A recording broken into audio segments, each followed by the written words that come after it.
después de la camisa.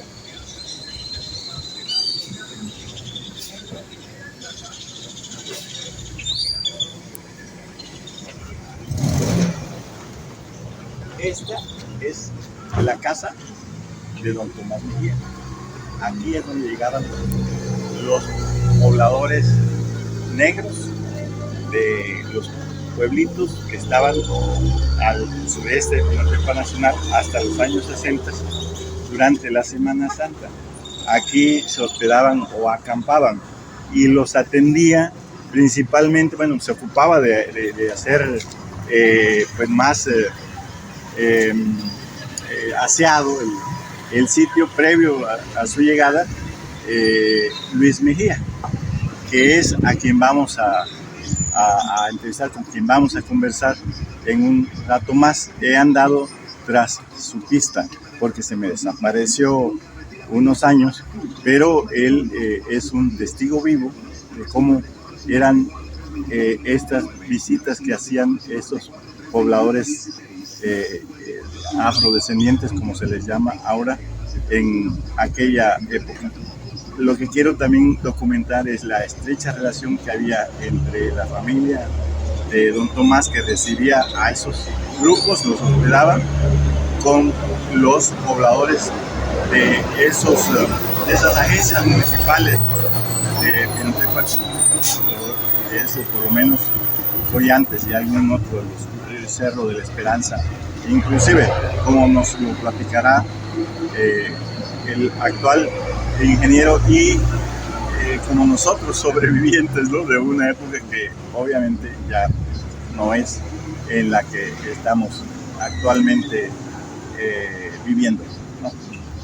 Eso es.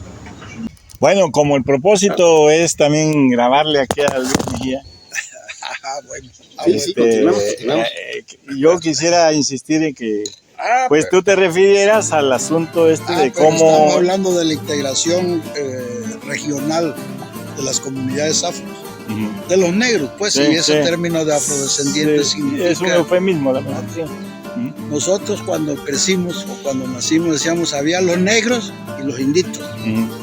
Y un indito no cruzaba con un negro, menos un negro con un indito. El negro, por tener la costumbre de ser medio bondadoso, y el indito, pues, por ser muy meticuloso. Pero eso se conciliaba en las fiestas. Se conciliaba en las fiestas importantes de Pinotepa, de la región, y una de ellas era la Semana Santa. Una fiesta en la que toda la región, al no haber caminos carreteros, ni caminos de herradura, incluso, ¿no? Había caminos de herradura, pero no había caminos maiceros ni eso. El transporte era simple, era a lomo de caballo, a lomo de bestia. Y eso hacía que la comunicación entre los lugareños regionalmente se diera. Porque un camino, por ejemplo, de aquí a Coviantes, se llevaba 4 horas. Y en ese camino te cruzabas con el del Chivo, la Colonia, el Pocito, Morelos, y se hacían las amistades. Esa era la forma de hacer el camino regionalmente conocido. Y para esto, la única manera de identificación de las regiones productivas era el monte de San Miguel, el campo, con la ciudad que era Pinotepa. Hablábamos, yo creo, de 6.000, 7.000 habitantes, no más. Estamos hablando del caso de 1955. Eso hacía que la gente de la vamos a llamarle provincia, padecía de insumos, padecía de todos los mínimos necesarios. De carencia de insumos. La carencia de insumos, porque ¿dónde consiguió una montura? Ni en Pinotepa había quien hacía montura. Esperaban la fiesta de Semana Santa. Esperaban quien compró un cual. Compraba un cual, lo que se le ponía a la montura a los animales para amortiguar. Sí. Esperaban Semana Santa. ¿Cuál le llama? ¿Cuál? Es esa de palma de coco. Se van armando y se forma el colchón. Entonces, en Semana Santa, si ustedes se acuerdan, yo más, Era una fiesta en donde todo el pueblo nos preparábamos para recibir la Semana Santa. Del lado de la compra de los productos necesarios para abastecer el campo y la casa, y por el otro lado para venir a tirarle toda la basura al cura de todos los problemas que uno hacía en el curso del año. Y algo muy significativo era que Pinotepa, con sus 6,000 habitantes, se regionalizaba. Por ejemplo, esta zona, yo digo que aquí de los Zapotes, del barrio de Hermana Carmen, desde Yutacú hasta aquí, por aquí termina el barrio de la Cuarta. Pinotepa estaba dividido en 4 partes. Ese era el barrio de la Cuarta, llevado por la Moya, el barrio de la Cuarta. Entonces toda esta gente tenían como punto de reunión para hacer sus compras en las fiestas, principalmente de Semana Santa, la casa, que es, todo el mundo decía la posada, o ahorita sería el hostal, era la posada llamada la casa de Nicolás Mejía. Mi papá en esa época tendría muchos 50 años. Y era un personaje reconocido por toda la región. ¿Por qué? Porque en la casa llegaba toda la gente de la región. Y era una alegría porque cada uno de nosotros teníamos el conocimiento de quiénes venían en ese grupo, porque además eran gente muy identificadas. ¿Quién no conoció a Laco Bacho? Un personaje, Chana Chávez, Amador Bernal, Alfredo Torres de Morelos, la gente de La Boquilla, los Cositos, o sea, toda esa gente llegaban a la casa de Tomás Mejía. Pero además, la casa de Tomás Mejía, que existe en Tabasú número 110, era un espacio que son 1,000 metros cuadrados, muy clasificado con la zona de dormitorios, una casa con corredores bastante grandes y un espacio para albergar a los animales. Pero en esa época nosotros teníamos un encierro aquí a 2 kilómetros, 5 kilómetros, y comprábamos zacate, maíz, coco, todo lo que había. Y la gente llegaba, los señores llegaban, como la costumbre del mexicano. Yo no sé por qué aquí se nos ha acabado eso, que llegas a una casa a ver qué te dan. No, hay que llevar siempre algo para que te den más. Y ahí en la casa llegaba Amadora, gritaba, Alicia le decían a mi mamá, Alicia. A mi papá era Don Tomás. Y a mi mamá era Alicia. Amadora de Collantes. Amadora González. Morena alta. Era muy... Sí. Y llegaba y le decía, te traje esto. ¿Y qué era? Una yonotuca llena de mango. Una bolsa, ¿no? Una yonotuca. Sí, pues una red. Una red, sí. Una red. Ese es su nombre, yonotuca. Tejida con... Y así llegaba Amador, traían mi plato. Pero yo a mis 7 años, como a mí me tocaba hacer toda la distribución de las bestias, porque llegaban caballos, mulas. En ese espacio fácil cabían, no sé, 30, 40 animales. Ahí está la caballeriza o los espacios. Y como yo era el que barría toda la basura que dejaban los animales, lancé un grito de guerra que se llamó el 20 para la basura. Alicia, ¿hay posada? Sí, pero era el 20 para la basura. ¿Cuál es el 20 para la basura? Sí, pásale, amarra tu caballo. El diezmo. Yo te vendo yo te doy el zacate, ese caballo caga. Y yo voy a recoger la basura. Y eso cuesta 25. Y tú inventaste ese sistema. Y eso yo lo cobro. Y fue el beneficiario. El 20 para la basura. Sí, pero el 20 para la basura. Sí, cómo no. Era un niño, era una tipita, no sé, una tipita de 7 años. Y así Luisito, cómo no. Y me agarraba el pinche caballo, terminaba la ida, me paraba enfrente del caballo y el 20 para la basura, hasta que sacaban el 20 para la basura. Sí, hay muchas. Sudo los pies aquí. Pero no pican. ¿Y cómo hay muchas? Entonces, ese 20 para la basura se hizo tradicional, más bien no tradicional, se hizo obligado. Así va a ser el título de esa sección, el 20 para la 20 para la basura. basura. Sí, Está bonito el nombre. Sí, claro, Ah, claro. chingón. sí, y decían, y me paraba frente al animal, ya se iban, sí, y el 20 para la basura. Una monedota de 20 centavos, de cobre, Esos de cobre. José Ortiz, creo era la. No, bueno, en fin. tenían el No. 20 Ah, no, centavos, como un solecito o algo así. el 20 Pirámide. y una C de centavos. Sí. En una moneda así. Y ahí empezó la forma de administrar los recursos naturales, ayudar a la gente, juntando y sacaba un buen dinero.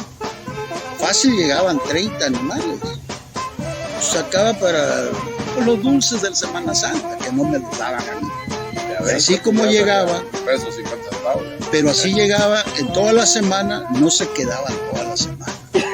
Unos venían de lunes a martes, otros de miércoles a viernes. El viernes y el sábado se llenaba.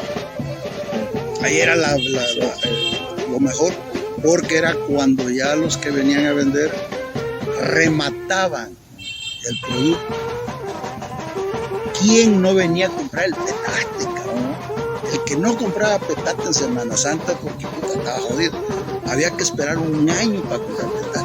No había otra forma de comprar petate. No, en comer mucho el zapote mamey, Zapote mamey, de ese cabrón, con mucho color, pero además una cosa, sandía. y además en una casa muy allá en la casa, el corredor de la casa grande, pues la casa tiene 20 metros, y en los cuartos son otros 20, 40 metros, dormían así como tacos, pero se agrupaban internamente los Positos, Morelos, Collantes, y estaban juntos, pero no revueltos.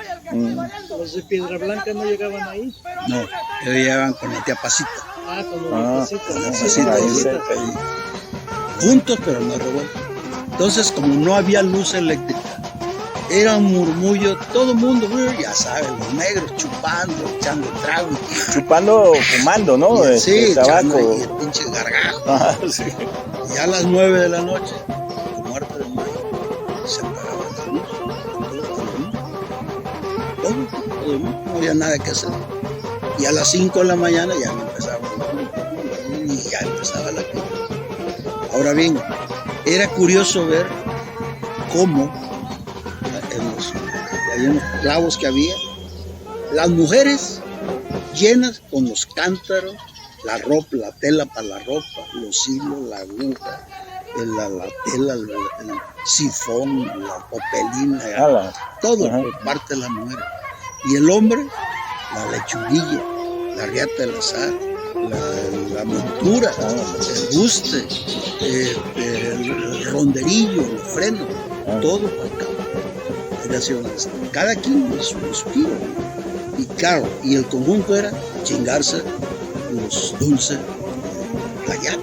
Ah, sí. Ese No has hablado de ese. Ese era los dulces claro. playaco. El que no venía, el que venía a Pinotepa y no comía dulce playaco. El jamoncillo, ¿no? Jamoncillo. Jamoncillo. Entonces, ese era el punto común, y los demás cada quien comprando sus cosas.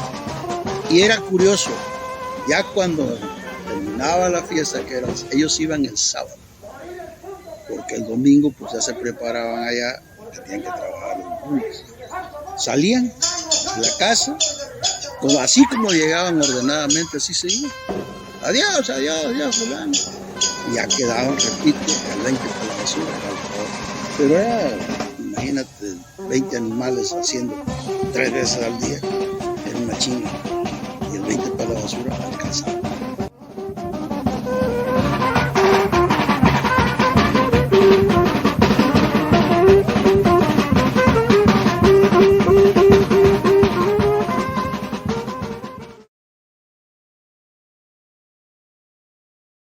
Aquí tenemos a un especialista que lee fuentes directas, lee libros europeos, pero es experto en negritud. O sea, tuvo sus tiempos cosmopolitas y ahora ya está en sus tiempos No sé, región, sigo en ellos. en los cosmopolitas. cosmopolitas, eh, pero asumo una postura ahora localista. la localidad y lo regional Exacto. dentro de la universalidad y más concretamente en relación con la presencia negra, ¿no? Que sí es algo difícil De asir. ¿no? Y de considerar con esta perspectiva con la que yo lo abordo, trato de abordarlo, Así ¿no? es. Y no es que, a ver, sí. Porque, pues yo no sé si la disciplina o tiene que ver con la blancura.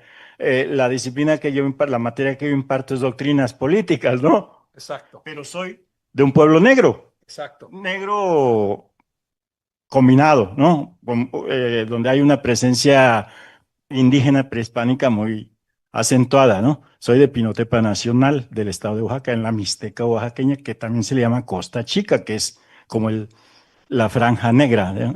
Que va desde Acapulco hasta Puerto Escondido, ¿no?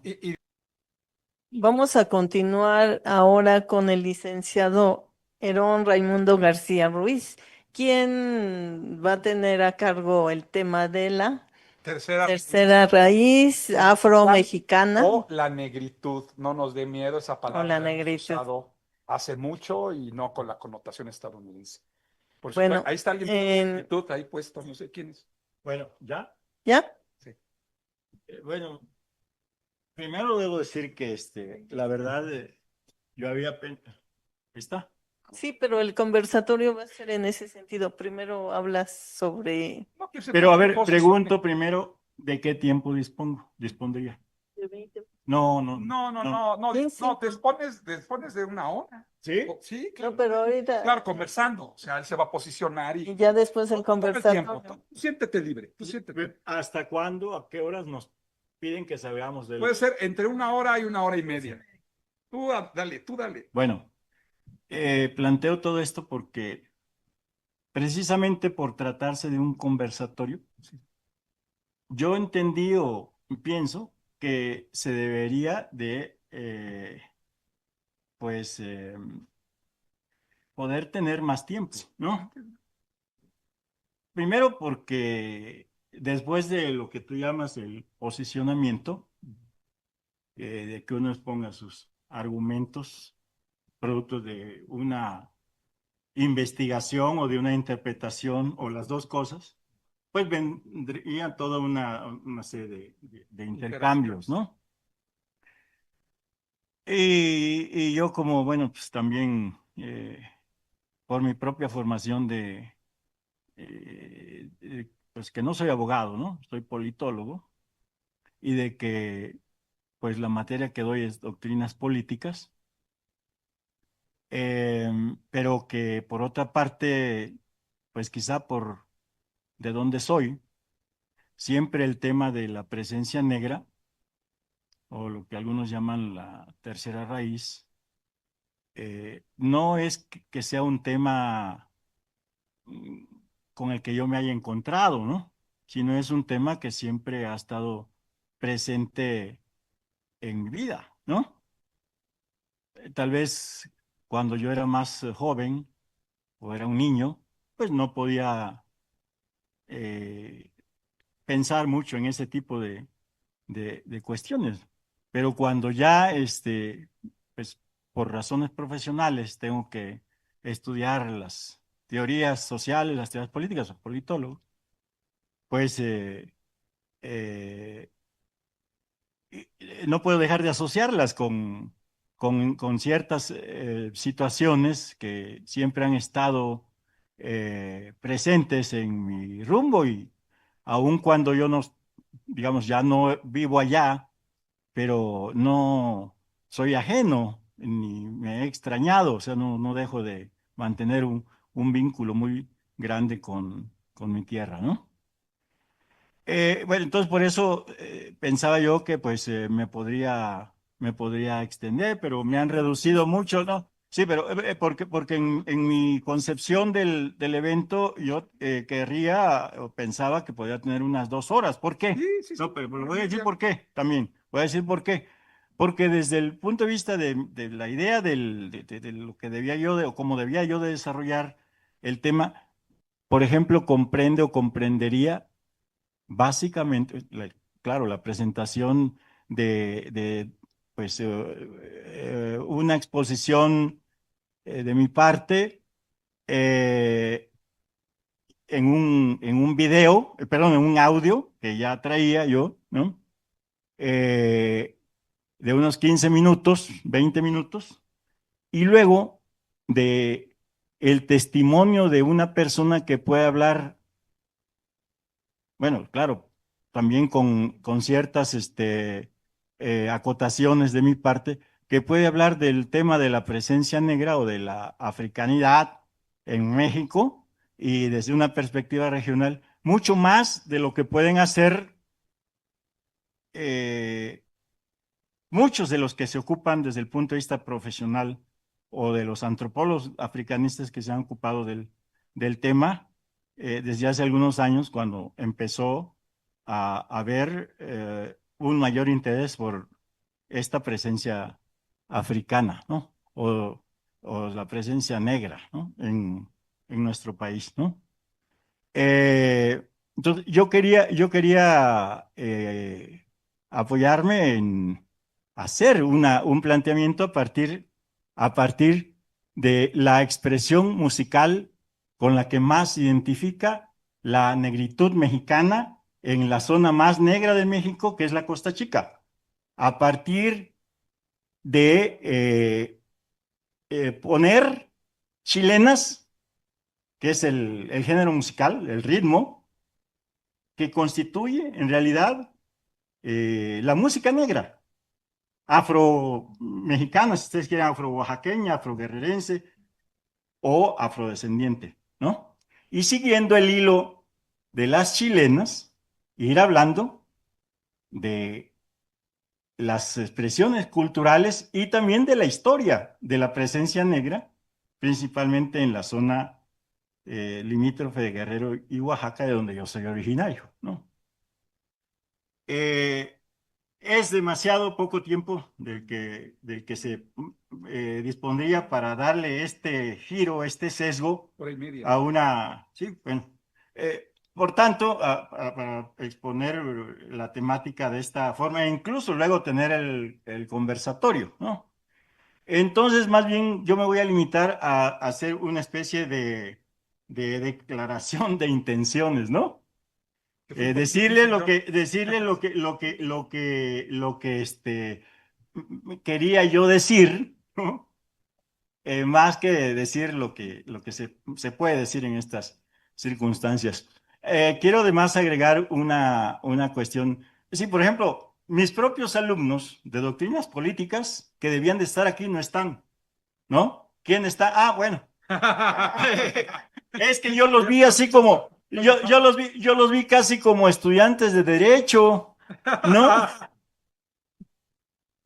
Bueno, me dan una agradable sorpresa, ¿no? Los de derecho ya no estarían aquí. Eh, Ah, no, lo digo porque efectivamente una de las cosas de las cuales yo tendría que hablar, bueno, voy a hablar un poquito, ya ahora que vi que están muchos alumnos de doctrinas políticas, es de la vinculación que habría entre las doctrinas políticas y el tema de la presencia negra en nuestro país, en México, que si no actual, actualmente, ha existido en el pasado y ahora subsiste, aunque sea de una manera así, confinada, precisamente en algunas áreas, en algunas zonas del país, que en cierto modo por eso también hasta ahora habían venido permaneciendo marginadas,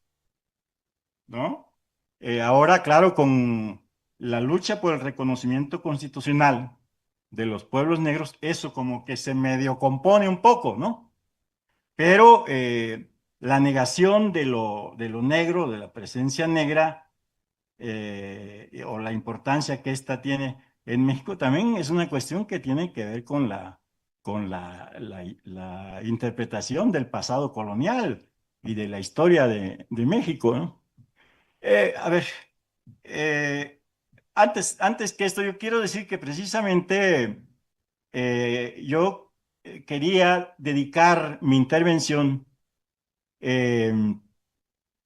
a la memoria de una persona muy cercana a mí, o sea, la que fue mi esposa, fallecida el año pasado, que fue una precursora de la historia oral en México. Eh, pero, pues, es muy difícil quizá manejar este plano, digamos, porque tiene que ver mucho con los sentimientos. Pero bueno, quiero decir que me parece oportuno, me parecería oportuno hacer este reconocimiento a mi esposa desde ese punto de vista, porque de hecho yo utilizo la historia oral, estoy planteando un tema de historia oral al hacer una investigación que pudiera conectar más las doctrinas con lo de la presencia negra y con lo de una cierta pues, implicación del tema de la negritud, ¿no? Una cierta implicación regional, ¿no? Eh, Porque en mi, bueno, en mi proyecto de mi participación en el evento, yo estoy considerando un testimonio muy importante, según mi apreciación, muy importante de alguien que no presenció. Yo en ese sentido incluso yo presencié, pero el que rinde este testimonio fue un protagonista de una expresión cultural, de una ritualidad, ¿no? Un poco quizá que evoca algo de cómo pudieron haber sido los desplazamientos debidos a la trata de negros, ¿no? Y los traslados de poblaciones, de grupos de población de origen africano, bueno, desde el continente negro hasta, llamado continente negro, hasta México y en particular hasta esta zona negra de la Costa Chica bueno, de Guerrero y de Oaxaca, pero en particular la de Oaxaca, porque yo ya nací del lado y me crié del lado de Oaxaca, ¿no? Pues es un poco, pues, historia oral, ¿no? Recoger este testimonio de una persona, el ingeniero Luis Mejía Rodríguez, que era mi vecino cuando niños y al que Amir tuvo oportunidad de conocer porque a Amir lo sonsaqué para hacer una especie de trabajo de campo en esa dirección, ¿no? En ese sentido. Y sí, él fue muy, ¿cómo se podría decir? Incisivo. No, aparte, sí, tú siempre eres incisivo, pero quiero decir que sí participaste con mucho entusiasmo Ah, claro. de eso y te tocó atestiguar precisamente una historia que yo después la he comentado, la he contado, porque tiene que ver con la elección de una canción con la que yo despedí a mi esposa, con la que despedimos a mi esposa, y que por cierto alguien me dijo cuando ocurrió el deceso y se hizo el funeral, ¿no? Oye, nos pusiste a llorar, ¿no? Porque puse una canción que Amir sabe, porque él conoció al mejor intérprete de esa canción que se volvió una especie de himno, pues de esa cultura híbrida, ¿no? Que se desarrolló mucho en Pinotepa Nacional y que, bueno, ha sido, la verdad, un fenómeno musical que ha alcanzado también niveles de proyección en el mundo de la globalización, en este caso de la cultura, porque esa canción, Noche y Mar, por ejemplo, la han cantado, ustedes han oído hablar de Isaac y Nora, unos niñitos, digamos, indochinos, ¿no? Avecindados en Francia, ¿no? Esa canción de Noche y Mar, pero es una canción surgida en ese ambiente afromestizo, romántico, bohemio, ¿no? En el no continente negro. Exactamente, exactamente, ¿no?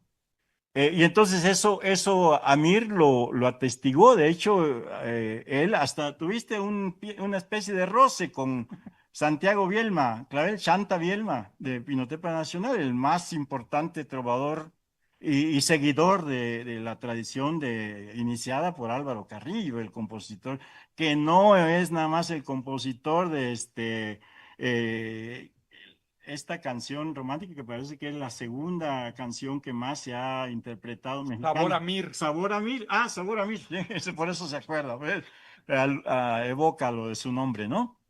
Sabor a Mir. Sino que es Álvaro Carrillo es el compositor que ha, digamos, significado, simbolizado la identidad étnico-cultural afro, y es un compositor de las chilenas con las cuales se subraya la identidad étnica afro de casi todos los pueblos, pues los más afros del corredor entre Acapulco y Puerto Escondido, ¿no?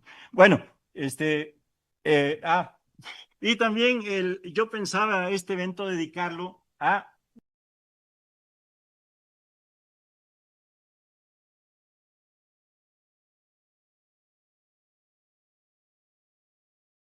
Buscando voy tus pasos en la arena.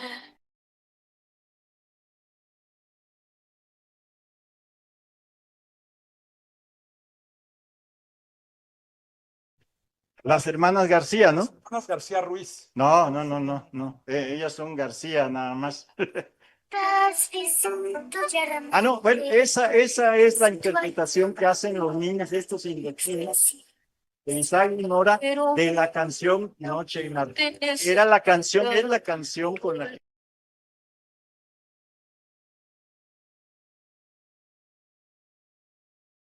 que este testimonio llegaban los negros.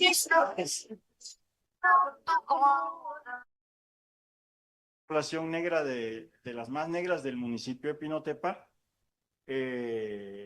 Bueno, nos la amenizó, podríamos decir, nos acompañó este trío, ¿no? Y resulta que de cuando grabé al día de hoy, en este ínterin, el cerebro de este trío es el que aparece aquí, el José Luis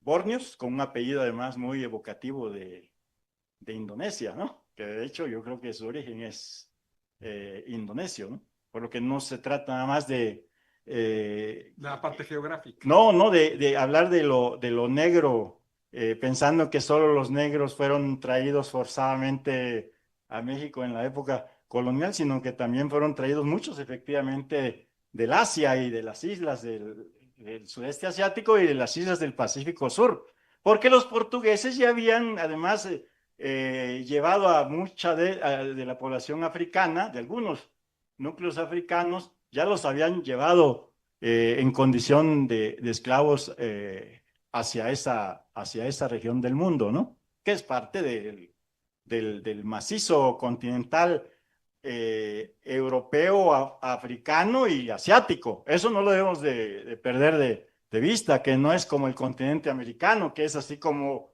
podríamos decir, insular en una cierta medida, ¿no? Bueno, en este interín, digo, lamentablemente falleció mi amigo José Luis, y entonces mi participación en este evento, pensé, y dado que él tocó en homenaje a mi esposa, que había sido una entusiasta de Noche y Mar, esta canción, porque ella decía incluso, un poco en tono de sorna, ¿no? Dice, los de Pinotepa lloran con esa canción. Nunca pensó, nunca imaginó ella que con esa canción la íbamos a cremar, porque ella no quería ser enterrada, ¿no? Y optó por la cremación. Y bueno, el caso es de cuando grabé este testimonio, que lamentablemente creo que no va a ser posible escuchar, bueno, murió José Luis, Entonces yo quiero dedicar este intento de exposición o de conversatorio, si es que se queda en un intento nada más, lo quiero dedicar a la memoria de este personaje popular que según yo es o era hasta su muerte el mejor intérprete. Y fíjense lo que estoy diciendo, porque tendría que competir con, por ejemplo, otro como Santiago Vierno Clavel, que según yo es el mejor intérprete de Noche y Mar, pero que él es un digno continuador de esta tradición musical centrada en la chilena, ¿no? Y por eso creo yo que merece un reconocimiento, aunque sea un humilde reconocimiento, muy subjetivo tal vez, de mi parte, y por eso esta intervención mía se la estoy dedicando a José Luis Borños Cheve, que él se hacía llamar en alusión a un brandy que tuvo mucho éxito en años pasados, creo que ya desapareció del mercado, que se llamaba Chevernier, ¿no? Jugando con las palabras, ¿no? Entonces, esta intervención mía, que es más bien una declaración de intenciones, se la estoy dedicando a José Luis Borños, de Pinotepa Nacional, intérprete de chilenas ante todo y de otras canciones de corte romántico, pero con una estrecha relación con todo un ambiente, una atmósfera, ¿no? Que solo se ha podido, digamos, como desarrollar en ese ámbito muy intercultural, pero bastante marcado por la presencia negra, ¿no? Que es una cosa más cultural que física o que tuviera que ver con el color. A propósito de eso, precisamente se lo comentaba a la maestra Ruda, aprovecho la oportunidad para presentarla porque ella me ha ayudado para toda esta, digamos, articulación y en otras cuestiones así como más... Es la licenciada Rodilla, por aquello de la articulación. Bueno, en una ocasión en que vino el padre Glynn, que fue el impulsor más importante del movimiento en pro del reconocimiento constitucional de los pueblos negros de los límites de Guerrero y de Oaxaca, que era un cura, pero un cura negro de Trinidad y Tobago, que verdaderamente fue el alma de este movimiento. Bueno, en una ocasión vino a México y obviamente yo estaba en primera fila. Nada más que luego tuve que ir por Griselda, por mi esposa, y ya se sentó hasta adelante, yo estaba hasta atrás, no quería yo aparecer, ¿no? Se sentó hasta adelante y cometió una imprudencia que yo no creí que la fuera a cometer, porque yo ya le había advertido. Griselda, se llamaba Griselda, mi esposa Griselda Villegas Muñoz, antropóloga y autora de un trabajo muy reconocido en sus años, su tiempo, que se llama Emilia, una mujer de Jiquilpan. Fue presentada en Bellas Artes, tuvo mucho eco, ¿no? El trabajo, y sobre todo porque fue una aproximación desde la historia oral, pero con una marcada orientación feminista, fue precursora en ese sentido. Bueno, sí, pero, sí, ella es, fue mi esposa, ¿no? Griselda, y esta es la portada del libro, ¿no?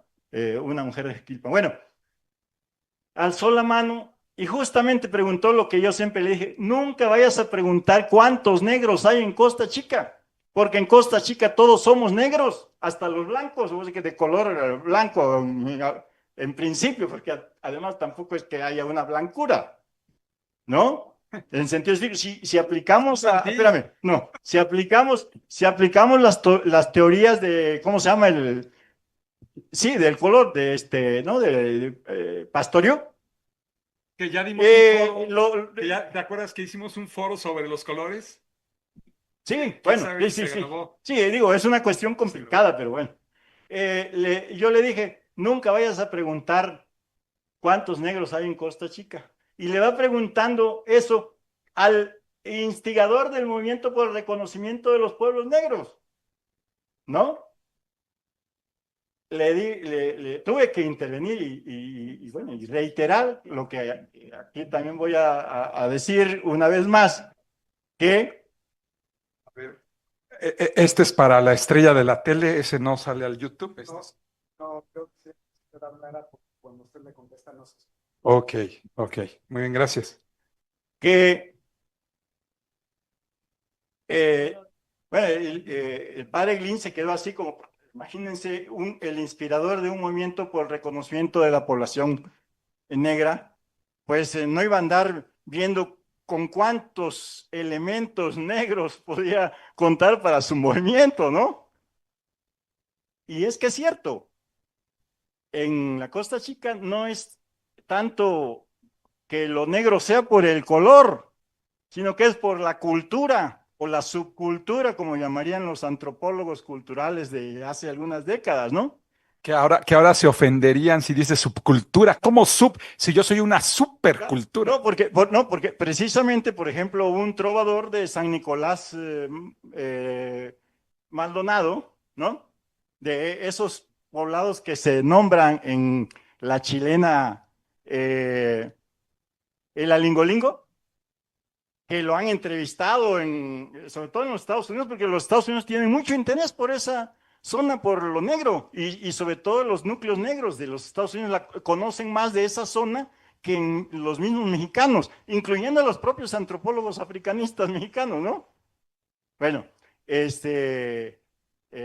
decía esto por lo de que sí, se trata de que la identidad en el sentido de la tercera raíz no es tanto por una cosa física, sino es más bien por una cultura. Por ejemplo, por ese gusto por la chilena, ¿no?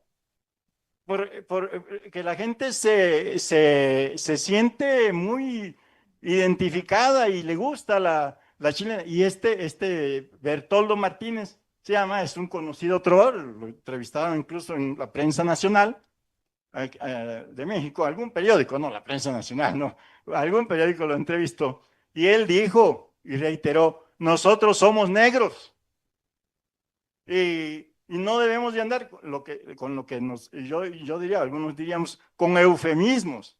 Somos negros, pero no necesariamente en el sentido de que lo seamos así,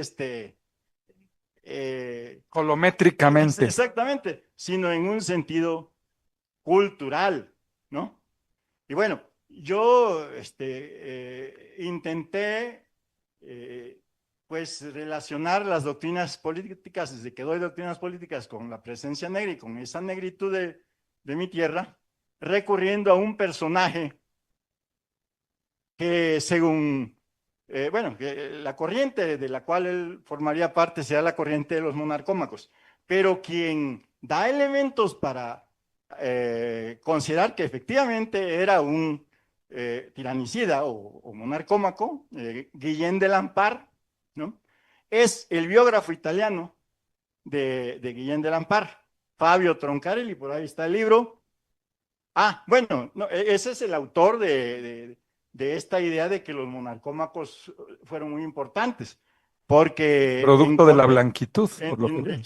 En rechazo a ellos es como Thomas Hobbes desarrolló su teoría de la soberanía del Estado, porque los monarcómacos y los tiranicidas sostenían la idea de la soberanía popular, ¿no?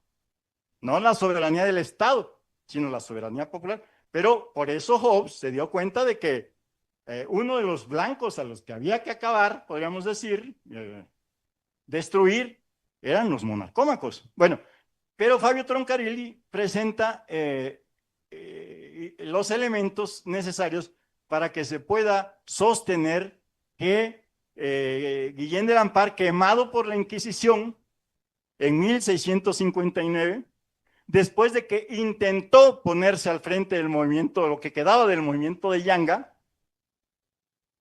pues se fugó de la cárcel en una Navidad de uno de los años en que estuvo recluido y quiso llegar a Veracruz. Llegó nada más hasta San Lázaro, porque con su tipo irlandés pelirrojo, como son muchos de los irlandeses, pues rápido lo identificaron, lo lo vieron sospechoso y alguien lo denunció y otra vez para la cárcel. Bueno, pues Guillén de Lampar, por eso yo digo que además de que quiso adherirse al movimiento de Yanga, ese que en cierto modo tuvo como, formó parte, tuvo un importante lugar, es un capítulo de ese ciclo de luchas de los negros de principios del siglo XVII, ¿no? Que ha recordado o recordó desde hace algunos años el historiador inglés Jonathan Israel en su libro sobre negros, razas y no sé qué más, de 1600 y tantos. Pero también es el episodio recordado en la mañanera del día 30 de octubre pasado en el Palacio Nacional, cuando se habló ahí de cómo en 1612, en un supuesto motín, porque no era el motín, no fue un motín, fue una paranoia que desarrollaron los negros, que desarrollaron los españoles y portugueses aquí en México, porque estaban llegando muchos negros y los negreros no dejaban de abastecer de población negra a Nueva España, porque eran comerciantes, negociantes los negreros, ¿no? Mientras que los que estaban aquí, digamos, sobre todo en la comodidad de la Ciudad de México, veían una amenaza a esa afluencia, a esa llegada así masiva de población negra. Entonces, pensaron que los negros se querían levantar en 1612. Un pequeño paréntesis. Ahorcaron a 7 mujeres negras y a como 20 y tantos hombres. Y eso también, formó parte de esa secuela, de esa secuencia. Luego, concretamente, esa fuga que protagonizó Guillén de Lampar está escrito en este libro que, pues ya los alumnos míos yo creo que ya sufren con mi insistencia en que lean el capítulo de la fuga, ¿no? Donde se habla de cómo Guillén de Lampar intentó ponerse al frente. No se dice así exactamente en el texto de Troncarelli, la biografía de Troncarelli, sino se dice que se iba a refugiar en la zona de Huatusco. Pero es por eso, porque él quería ponerse al frente del movimiento, porque él era un monarcómaco, un tiranicida, pero además con una conciencia anticolonial que se le desarrolló en cierto modo al ver cómo funcionaba, podríamos decir, lo que había sido un poquito o era todavía la sociedad de castas, ¿no? Del periodo colonial. Bueno, entonces aquí está en el libro de Troncarelli y todo eso, pero a lo que voy es a que desde mi punto de vista esto que quiso ser Guillén de Lampar, ¿no?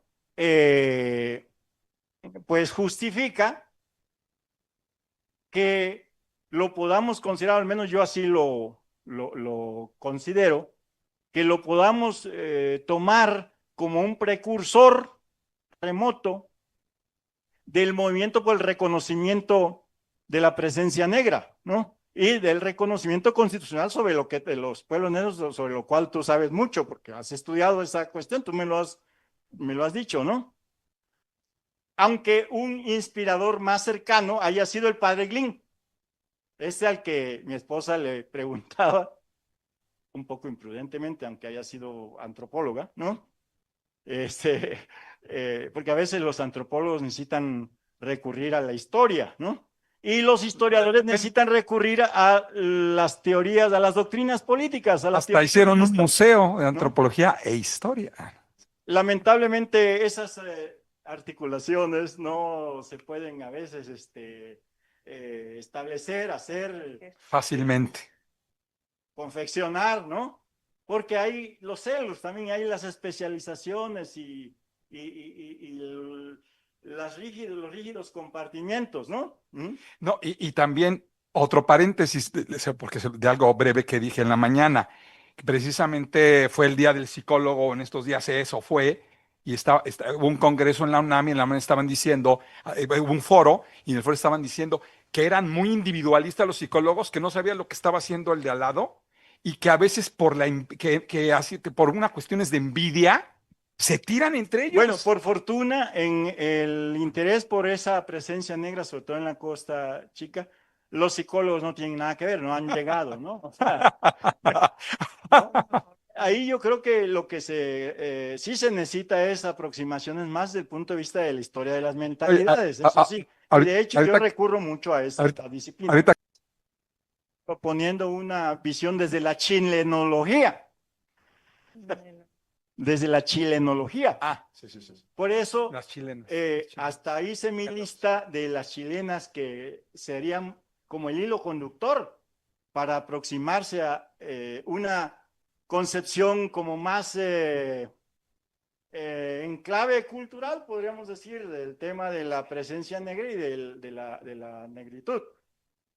Y en ese sentido voy a pedir que pongan lo que desde mi punto de vista es la mejor metáfora que se ha hecho, ¿no?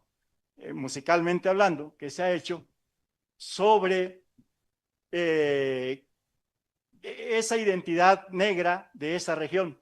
La chilena ha tenido mucho éxito, mucho eco, se llama Arenita Azul, que también la ha cantado Lila Downs, pero en el caso de lo que yo estoy así como sugiriendo, proponiendo, hay que escucharla en una versión muy antropológica, podríamos decir, o muy etnológica, etnomusicológica, ¿no? Hay que oírla con el autor de esa canción, que es Herminio Toscano de Huazolotitlán, un municipio muy cercano a Pinotepa Nacional. Arenita Azul. Es así como, probablemente la grabación inclusive haya sido hecha por Thomas Stanford, ¿no? Que lamentablemente Thomas Stanford confesó en algún momento, es más, ahí traigo la reproducción de esa confesión que hizo Thomas Stanford, que recopiló mucha música, en particular en esa zona, mucha música chilena, sí, que se llama chilena, pero él dice que no recopiló más porque no le gustó al principio la supuesta, que estaban desentonados los músicos, según él, ¿no? Porque traía él una visión así como muy de alto como enfoque musicológico, porque él andaba estudiando la música japonesa inclusive, ¿no? Allá después de que lanzaron los norteamericanos la bomba nuclear, él fue destinado a la zona de Japón, ¿no? Y en algún momento se fastidió de eso y dijo, no, me regreso a México. He oído hablar de que ahí en México hay un ritmo. Los norteamericanos pensaban que la chilena podría ser también de su propiedad, ¿no? Y anduvieron indagando sobre las posibles, digamos, implicaciones de la chilena hasta en su arribo, podríamos decir, a los territorios que los Estados Unidos empezaron a considerar como, pues, del destino manifiesto, justamente, la zona de California, ¿no? Entonces ellos creían que la chilena tenía mucho que ver con la cultura, bueno, asociada con lo de la fiebre del oro, ¿no?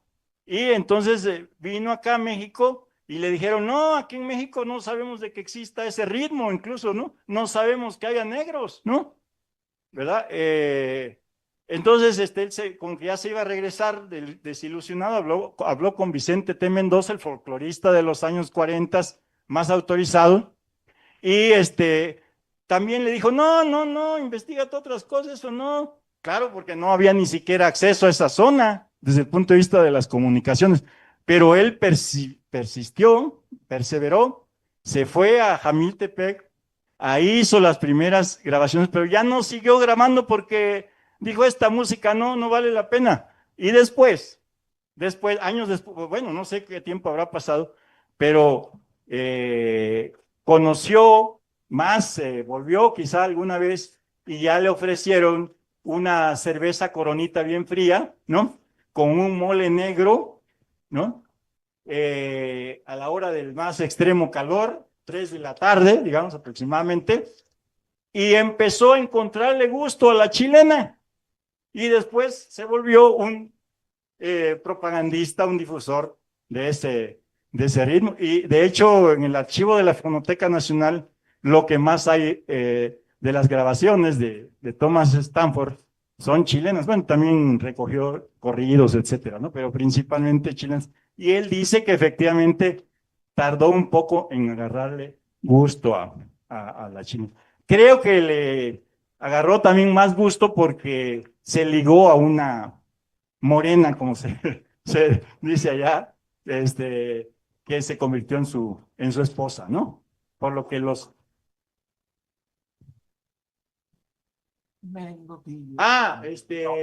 Arenita Azul, vamos a oír a Arenita Azul. Sí.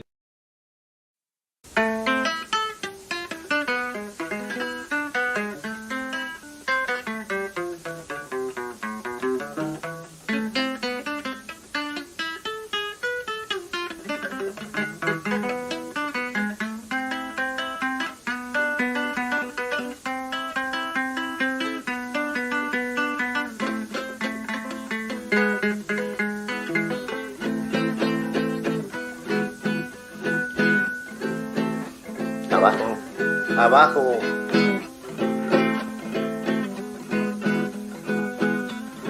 Arenita azul, ¿de dónde salió?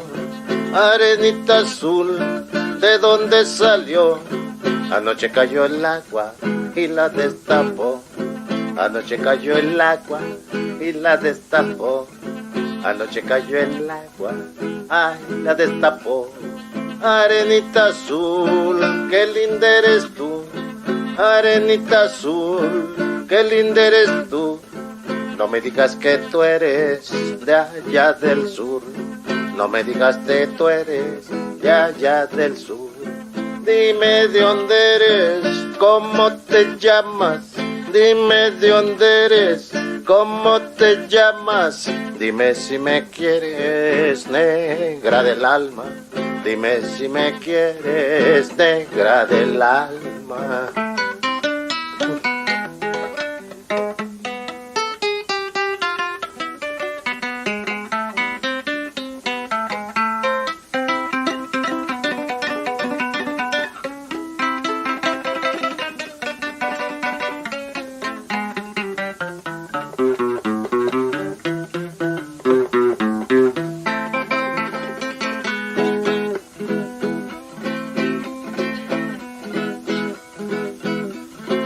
Arenita azul, qué linda eres tú.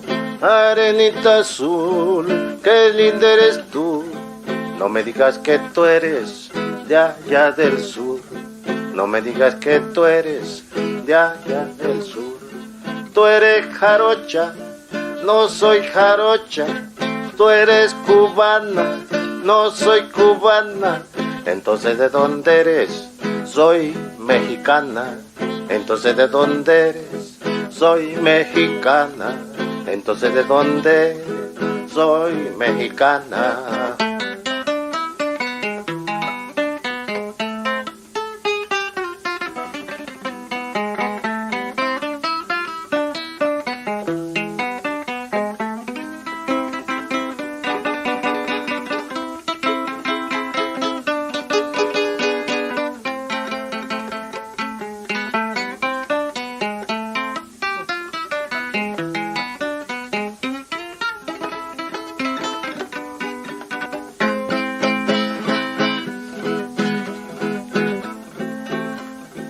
Arenita azul, ¿de dónde salió? Arenita azul, ¿de dónde salió? Anoche cayó el agua y la destapó. Anoche cayó el agua y la destapó. Anoche cayó el agua y la destapó. Dime de dónde eres, cómo te llamas. Dime de dónde eres, cómo te llamas. Dime si me quieres, negra del alma. Dime si me quieres, negra del alma.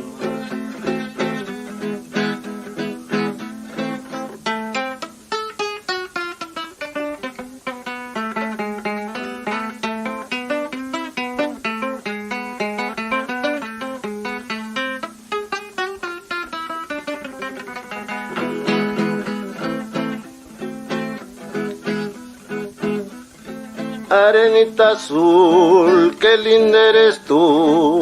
Arenita azul, qué linda eres tú. Dime cómo te llamas, María Jesús. Dime cómo te llamas, María Jesús. Dime cómo te llamas, María Jesús. Dime de dónde eres, cómo te llamas. Dime de dónde eres, cómo te llamas. Dime si me quieres, negra del alma. Dime si me quieres, negra del alma. Arenita azul, ¿de dónde salió? Arenita azul, ¿de dónde salió? Anoche cayó el agua y la destapó. Anoche cayó el agua y la destapó.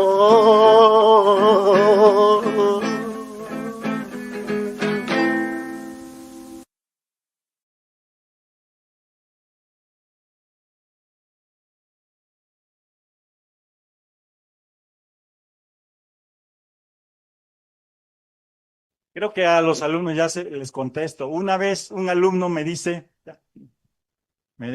oiga maestro, he oído hablar mucho de su pueblo. Dice, ¿su pueblo no es Pinacoteca Virreinal? Porque es Pinotepa Nacional, que tiene que ver con que la corona se reservó ese pueblo por la riqueza, por la gran cochinilla que había en esa área, ¿no? Bueno, el caso es de que a mí me dio mucha risa, ¿no?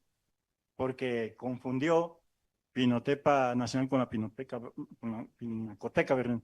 Como la autora mexicana de la biografía de Guillén de Lampar, la maestra Andrea Martínez Barax, en una ocasión que hablaba sobre Guillén de Lampar, confundió el municipio de Yanga, que está en Veracruz, que se llama así en homenaje al movimiento de Yanga, ¿no? Lo confundió con Coajinicuilapa, que está en la Costa Chica. Yo digo que es una afortunada equivocación porque a mí me ha permitido conectar el movimiento de Yanga con el movimiento, a Guillén de Lampar, que apoyó el movimiento de Yanga, con los movimientos por el reconocimiento constitucional de los pueblos negros que han tenido en Pinotepa Nacional, porque ahí es donde realizó su labor principal el padre Glynn, al que yo conocí y traté, y Coajinicuilapa, ¿no? Que es a donde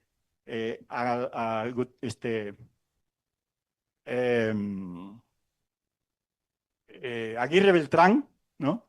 El antropólogo africanista, descubrió a los negros, fue a hacer su trabajo de campo en Coajinicuilapa y publicó. No en la Huancoajimalpa, no confundir con la Huancoajimalpa. Se parece, ¿no? Coajinicuilapa a Coajimalpa, pero es otra cosa. Pero que se confunda Yanga con el municipio de Veracruz, con Coajinicuilapa, no lo entiendes, pero a mí me parece que fue muy afortunada esa confusión, ¿no? Porque habla permite más bien que se pueda hablar de esa vinculación que a mí siempre me ha pues interesado establecer, inclusive si es que no existe, establecerla, esa vinculación entre el movimiento de Yanga y el movimiento por el reconocimiento no solo constitucional de los pueblos negros. Y precisamente, sin confundirlos, pero me voy a atrever en la última interacción, pero no con la blanquitud para evitar provocaciones, sino con lo indígena que estuvimos diciendo en la mañana. Yo pienso, así como lo que has dicho de Yanga, que vendría siendo el equivalente negro de Francisco Temanastle de la rebelión del Mixtón. Sí. Que estuvimos, podrían ser equivalentes, fue un rebelde por su tierra. Sí, pero se lo ha visto un poco románticamente. El propio Carlos Simas, que acaba de escribir esto, de eso hablábamos a principio del año, bueno, ya han pasado algunos meses, pero sigue siendo relativamente... Que, por cierto, no quiso que presentáramos ese libro, quién sabe por qué, pero no quiso. No, porque como yo te dije, yo había invitado a Rodrigo Imas el ¿Y evento. más? ¿A quién más? No, a él nada más. Lo había invitado a un coloquio anterior al que, no, sí, uno anterior al que ustedes organizaron con el nombre de qué, aquí tengo la constancia incluso, democracia y la deriva populista, ¿no? Hablando de provocación, hablando de hablando de provocaciones. Yo había invitado a ese evento, un evento anterior, a Rodrigo Imas, y él al parecer estaba dispuesto a venir aquí a la UAM, pero yo siempre dije no va a ir porque ya lo cuida el Estado Mayor Presidencial, ¿no? Ya es de ligas mayores, ¿no? Que A la hija de López Portillo la traían en helicóptero y la cuidaban, entonces Sí, que, sí. que cuiden Sí, ahí sí, más que... sí, No. claro. Pero entonces, y yo incluso pensando en que pues, si venía Rodrigo iba a haber mucha gente, muchos curiosos, en fin, ¿no?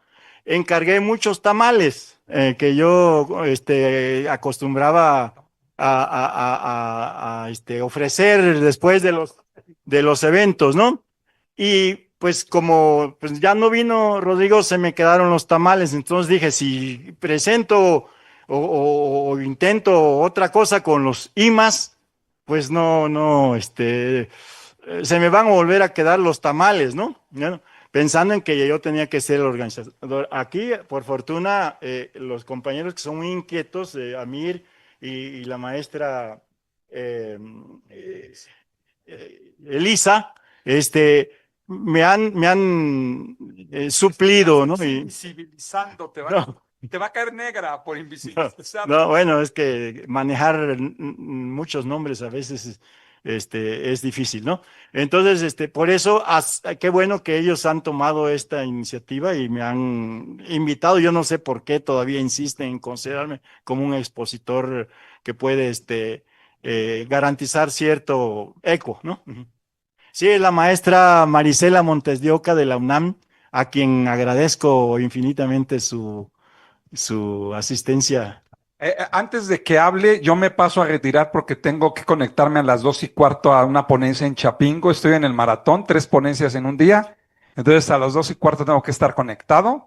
Pero pues muchas gracias por asistir y por insistir. A Herón por su interesante y profunda reflexión y estudio. Gracias. Ariel. Es muy sencilla la pregunta. ¿Qué tres melodías que tú les recomendarías a los jóvenes para que siguieran este tema de la negritud? Ya nos dijiste una, ¿cuáles serían otras dos? El negro de la costa, que no es el negro de la costa de Álvaro Carrillo, sino es el que dice más o menos negrito, chimeco y feo, interpretada por el trío Juquila. Encabezado por Fercho a la vez, que es un virtuoso de la guitarra, ¿no? Eso lo teníamos considerado, tengo incluso, no sé, no, parece que no está en la lista del... Sí, está en YouTube, Trío Juquila cantando, Negrito, algunos dicen pochunco y feo, o negrito chimeco y feo. Chimeco es sucio, en fin, ¿no? Pero es una visión como autorreferencial, pero muy aceptando y asumiendo con cierta satisfacción su condición negra, ¿no? Pero lo van a cancelar porque no puedes hablar ahora del físico de alguien, entonces van a cancelar la canción. Eso está pasando en algunos países. Sí, pero no creo porque se ha tocado. Bueno, esa sería una, ¿no? La otra sería El Alingolingo, interpretada en los dos duetos estaban en diferentes lugares. Uno estaba en Ometepec Guerrero y el otro estaba en Los Ángeles. El dueto es las hermanas García en Ometepec, las hermanas García, que también cantaron el Alingolingo en Londres. Se alcanza a ver en la grabación de YouTube, en el video de YouTube, se alcanza a ver la torre, ¿no? El puente ahí sobre el Támesis, ¿no? El Támesis, ¿no? También ahí la armaron, pero esta versión de la Lingolingo donde cantan el dueto de las hermanas García y el dueto Dos Rosas, ¿no?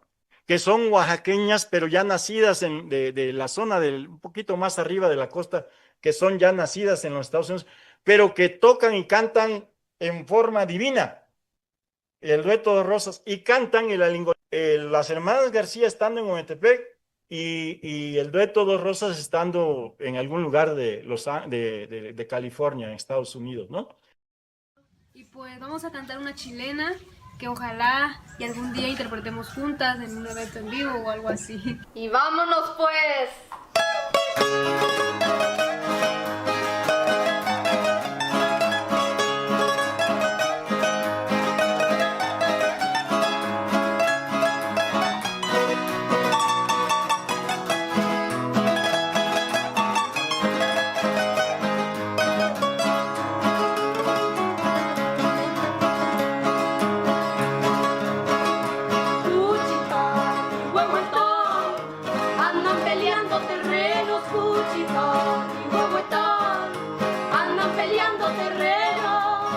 Puchitán dice ganamos, Huehuetán dice veremos, Puchitán dice ganamos, Huehuetán dice veremos.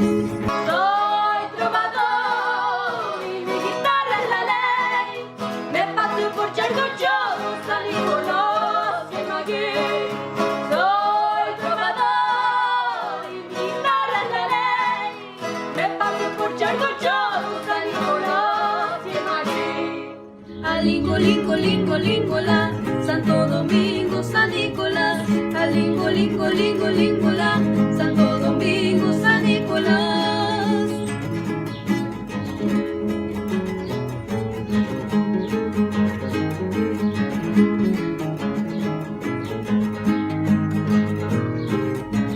Me acuerdo de mis terrenos, San Nicolás Maldonado. Me acuerdo de mis terrenos, San Nicolás Maldonado. Me gusta el golpe del bajo cuando le da bordoneado. Me gusta el golpe del bajo cuando le da bordoneado. Soy trovador y mi guitarra es la ley, me paseo por Charco yo, San Nicolás y aquí. Soy trovador y mi guitarra es la ley, me paseo por Charco yo, San Nicolás y aquí. Alingo, lingo, lingo, lingola, Santo Domingo, San Nicolás.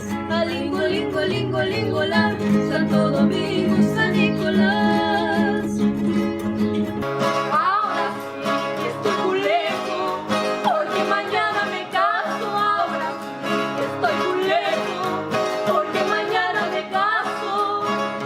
Con una linda morena, patitas de chichalago. Con una linda morena, patitas de chichalago. Soy trovador y mi guitarra es la ley, me paseo por Charco yo, San Nicolás y aquí. Soy trovador y mi guitarra es la ley, me paseo por Charco yo, San Nicolás y aquí. Alingo, lingo, lingo, lingola, Santo Domingo, San Nicolás. Alingo, lingo, lingo, lingola, Santo Domingo, San Nicolás.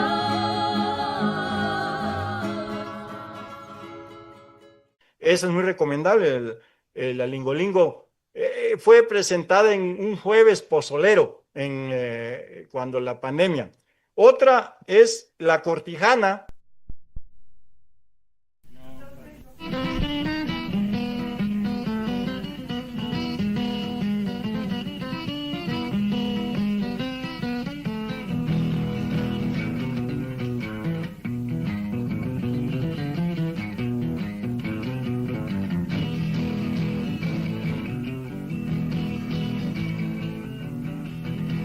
Negra, dame tus ojitos para completar dos pares.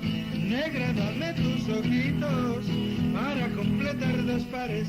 Porque con los míos solitos no puedo llorar mis males.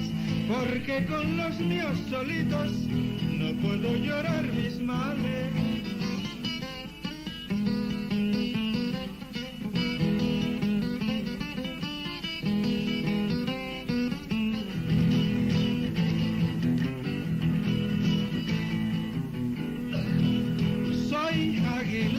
la peña, gavilancillo del viento.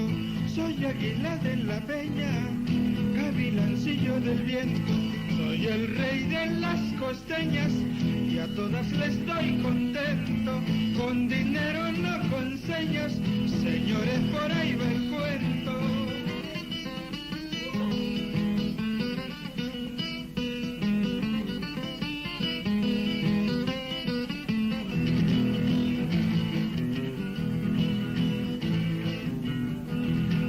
Soy como el manjar de breva que se hace agüita en la boca. Soy como el manjar de breva que se hace agüita en la boca. La mujer que a mí me prueba me quiere o se vuelve loca o se va pronto a su casa y calladita la boca.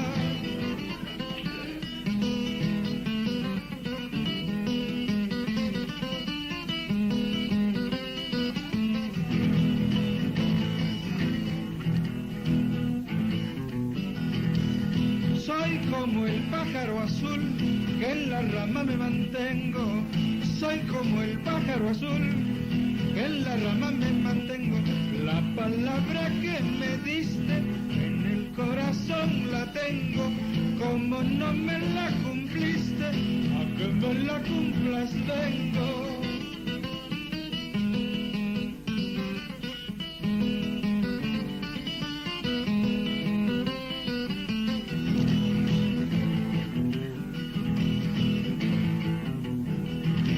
No hay que hacer adoración con las que se andan sonriendo. No hay que hacer adoración con las que se andan sonriendo. Porque se llega ocasión que al pobre lo están ingriendo. Lo dejan como el farol, inflado y por dentro ardiendo.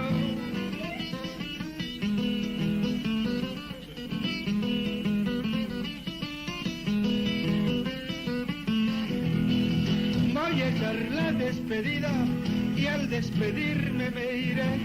Voy a echar la despedida y al despedirme me iré. Si no quieren que me vaya, cómprenme y me quedaré. Si no quieren que me vaya, De Álvaro Carrillo, que hace alusión al pueblo de Cortijos, ¿no? De donde mi papá fue maestro. Pero Cortijos fue, yo sostengo y me apoyo para eso en lo que incluso ya señalaba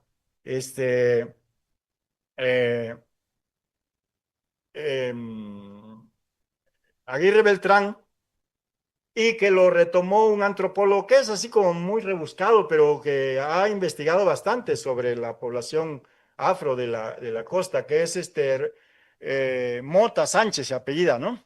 Él reitera eso, de que el núcleo original de esa población, después hubo una diáspora regional, intrarregional, ¿no? Desde cuando se asentaron ahí, los llevó Tristán de Luna y Arellano a lo que va a ser la hacienda de Cortijos, ¿no? De donde se van a ir como diseminando a lo largo. Todavía emigraron hace poco hacia la zona de Puerto Escondido. Ahora esa población está migrando hacia los Estados Unidos. Bueno, ya los están regresando, los comenzaron a regresar, pero ya la migración fue hacia los Estados Unidos, ¿no? Bueno, Chanta Bielma es precisamente el mejor intérprete de Noche y Mar. Lo pueden encontrar en YouTube, ¿no? Chanta Bielma, su nombre es Santiago Bielma Clavel. Pero también hay un video que se llama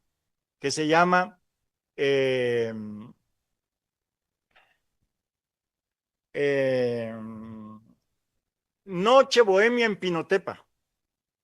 Ahí cantan, es un video que fue realizado por la televisión oaxaqueña desde los años 80, pero ahí participan Aníbal Pérez Sánchez, que es el que tomó todas las fotografías, o muchas de las fotografías, también recogió algunas, que aparecen en este libro de Pinotepa Nacional de fotografías, que pues yo por una afortunada casualidad se lo regalé en una ocasión que me lo encontré a López Obrador. ya siendo presidente López Obrador, me lo encontré en Oaxaca y le regalé un ejemplar de estas fotos que tienen este marco del libro Pinotepa Nacional a través del recuerdo fotográfico. Bueno, uno de los que participan en esa sesión bohemia es Aníbal Pérez Sánchez, que fue grabado, sobre todo la interpretación que él hace de La Hierbabuena, de Álvaro Carrillo, fue grabada por Thomas Stanford.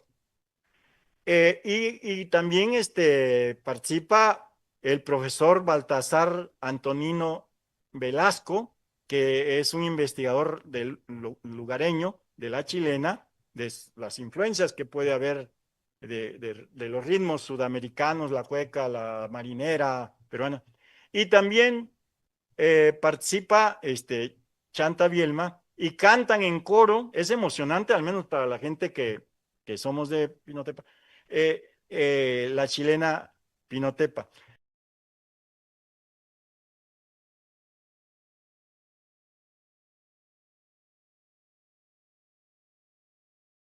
Chilena, esa música jacarandosa, alegre, vibrante, que nos hace realmente sentirnos regocijantes.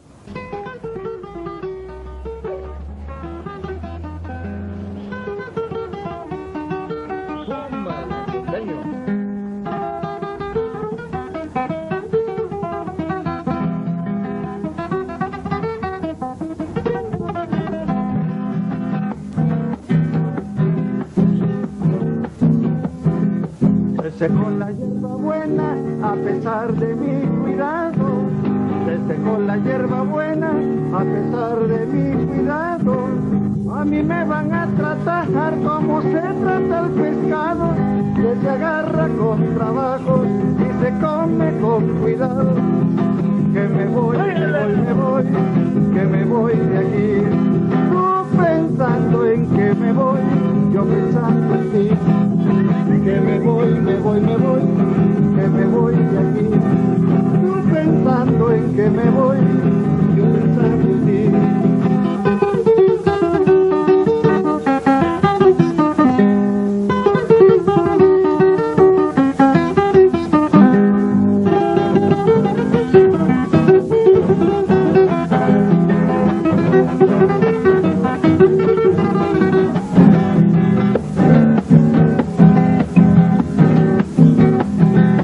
Se secó la hierba buena, pero fue por mala suerte. Se secó la hierba buena, pero fue por mala suerte. Si te siguen molestando, que por qué he venido a verte, diles que me estás amando, que yo estoy para sostenerte. Que me voy, que me voy de aquí. Tú pensando en que me voy, yo pensando en ti. Que me voy, que me voy de aquí. Tú pensando en que me voy, yo pensando en ti. Dice, para que veas que te quiero, te voy a hacer un letrero. Este corazón es tuyo, enciérralo en tu potrero. Ponle tranca de caoba porque esa madera es dura, que este corazón ya le anda para que nos arregle un cura, ¿verdad, Dios? ¡Vámonos! Me despido pero vuelvo a demostrar lo que valgo. Me despido pero vuelvo a demostrar lo que valgo. Ándale, no tengas miedo que tú tienes mi respaldo. Adecuando hierba buena y ha de dar sabor al caldo. Que me voy, que me voy de aquí. Tú pensando en que me voy, yo pensando en ti. Que me voy, que me voy de aquí. Tú pensando en que me voy, yo pensando en ti. Ay, ay, ay, ay, bellos lugares, aunque lejos yo me encuentre, no te olvides si yo soy.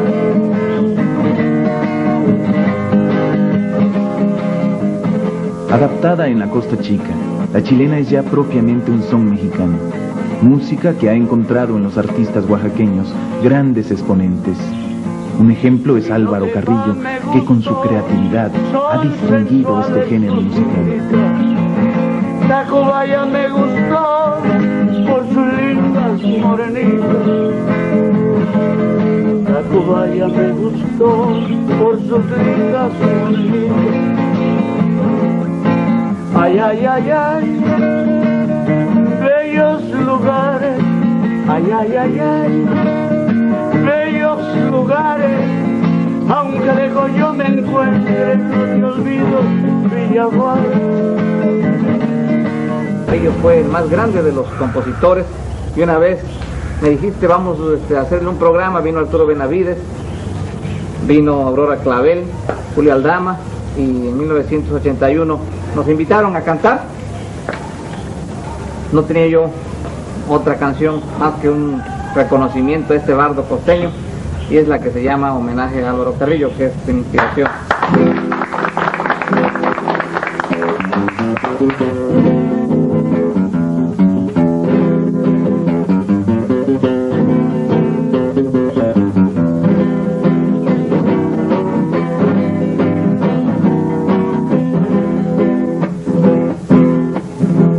Entre verdes yucucatas y flores de jocotillo ha quedado tu recuerdo grabado en la costa, Álvaro Carrillo. Ha quedado tu recuerdo grabado en la costa, Álvaro Carrillo. Ay, la, ay, qué dolor, todo mundo te ha llorado, Álvaro compositor. Todo mundo te ha llorado, Álvaro compositor.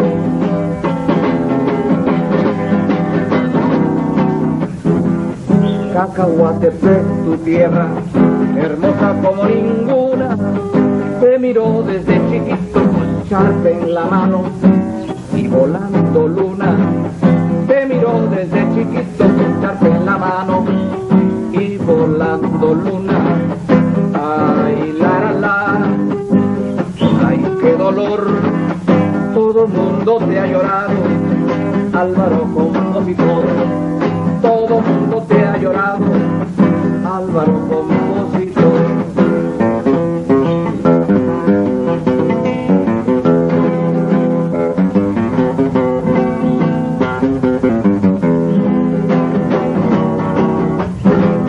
En Chapingo tú estudiaste de agrónomo la carrera, también allí compusiste algunas canciones, tal vez las primeras.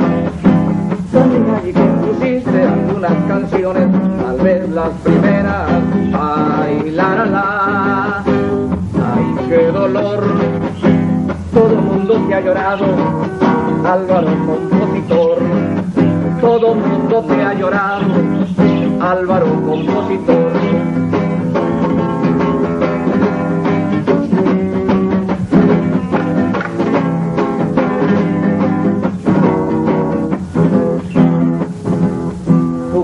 Será tu pelo y tu corazón bohemio, mientras un trovador cante sus bellas canciones, no te olvidaremos. Mientras un trovador cante sus bellas canciones, no te olvidaremos.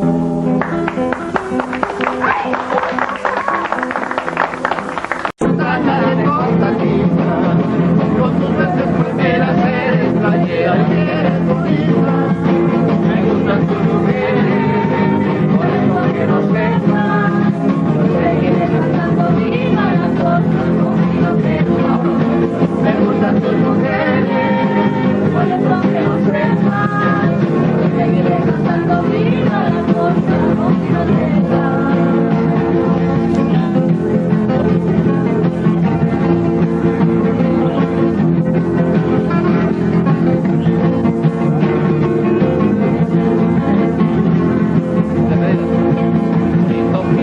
No soy copero, me voy cantando. Ahí dejo mi chilena para la morena que estoy amando. Bonito pino de paz, no soy copero, me voy cantando. Ahí dejo mi chilena para la morena que estoy amando. Me gusta tu mujer, por eso que no sepa. Yo seguiré cantando viva la costa, no quiero que me gusta tu mujer.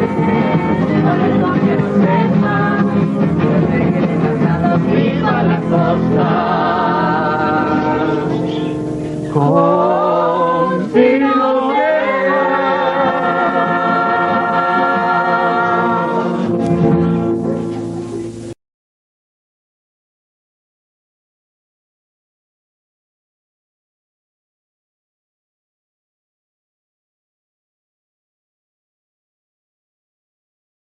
Pero hay también, ya para terminar, hay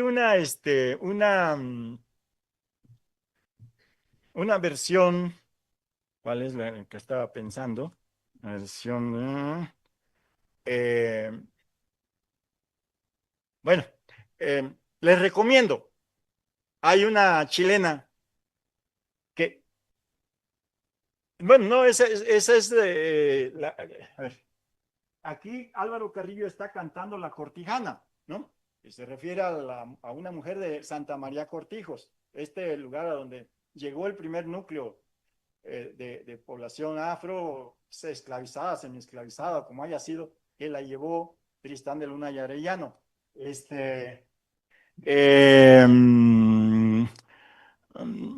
Pero bueno, él es Álvaro Carrillo, y aquí a su lado, rodeándolo, están estos dos, aquí no, así, de perfil, está Aníbal Pérez Sánchez, el que interpreta La Hierbabuena en el video que está en YouTube de Una Noche Bohemia en Pinotepa. Y está este personaje que es muy entrañable para mí, que como ustedes podrán ver no tiene muchas características negras, ¿no? Y que sin embargo fue uno de los más entusiastas seguidores del movimiento, pues, de afirmación identitaria, en este caso musical, de Álvaro Carrillo, y lamentablemente pues murió muy joven.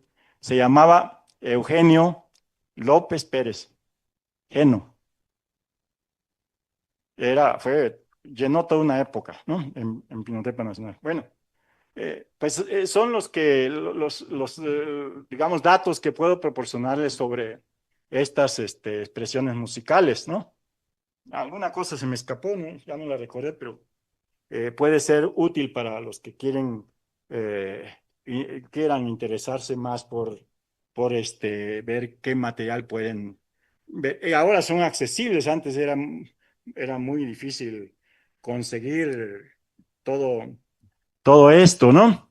En fin, creo que con eso termino. Gracias.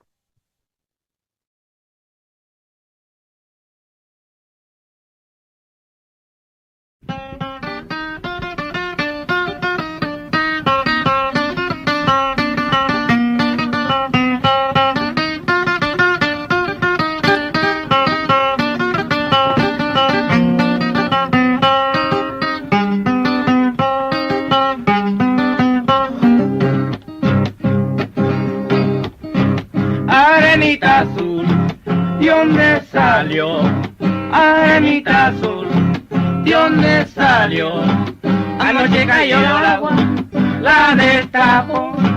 Anoche cayó el agua, la destapó.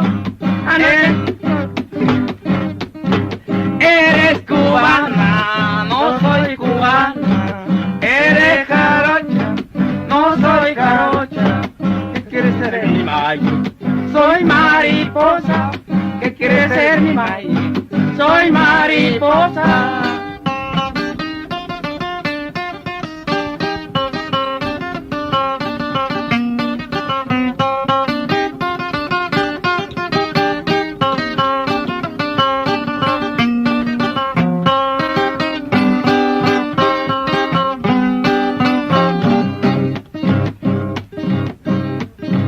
Desde que te viste no he visto flores, desde que te viste no he visto